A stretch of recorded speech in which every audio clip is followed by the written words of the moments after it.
I'm here in Moscow for the third time, and I'm here because there's this good relationship between the Radoborti organization and my companies. I'm the president of two companies in Italy, in Venice. Venice is my town. One is called Events, and we organize events or festivals like this one, and not only historical, of course. And the other one is the CERS, Consortium of European Reenactment Societies. So history, entertainment, events is my job. And Moscow is my pleasure because it's a city so full of history, so full of heritage, so full of anything we can expect to find in a capital of the world. In my opinion, it's very important to come in Russia, or if I can say, it's very important to travel all around the world to know better the history, the identity of other countries, of other people.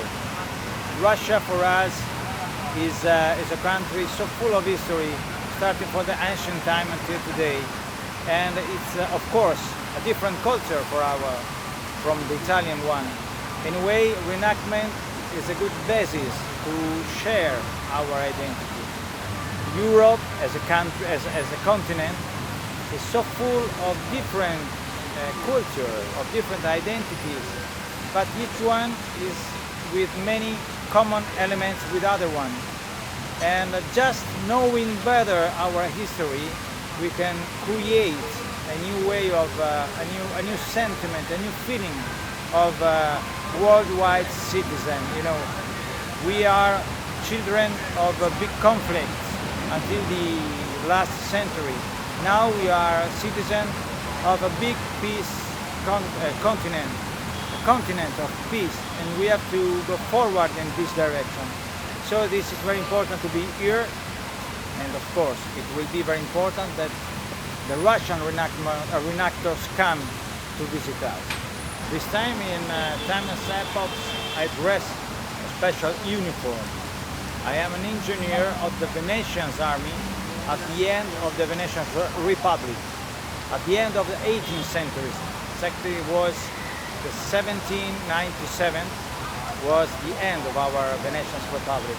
This is the last uniform our soldiers, our infantry soldiers and officers dressed, of course, in that time. So now I represent here my own town, and I'm very proud to start this connection between two historical capitals of the world, Moscow and Venice. And you know, we are exactly the starting point and the middle point along the Silk Road. So why not? We expect also to go forward on the east side together. I think that this festival, growing up year by year, also I saw this year many new groups, new countries come, and I think that's another option is also to start to have some twinship between official cities. For example, I come from Venice, as I said before, so I just imagine how could be attractive for the Moscow citizen to come to visit the square, transform as a Venetian square, where we can show you our history, our development through the centuries. You know, Venice is famous starting from Marco Polo and through the centuries until the Giacomo Casanova, just to do some samples. And at the same time, I think it could be a starting, a new pages of times and epochs. Every year, a new town come here just like an honor guest to show its own history. And I think it could be also starting an exchange between cities, between historical capitals, to set a real network, an international network, with Moscow as central base. In my professional experience, after 20 years of events all around the world, I can imagine one special event for this festival. Something like an open ceremony, you know, something special.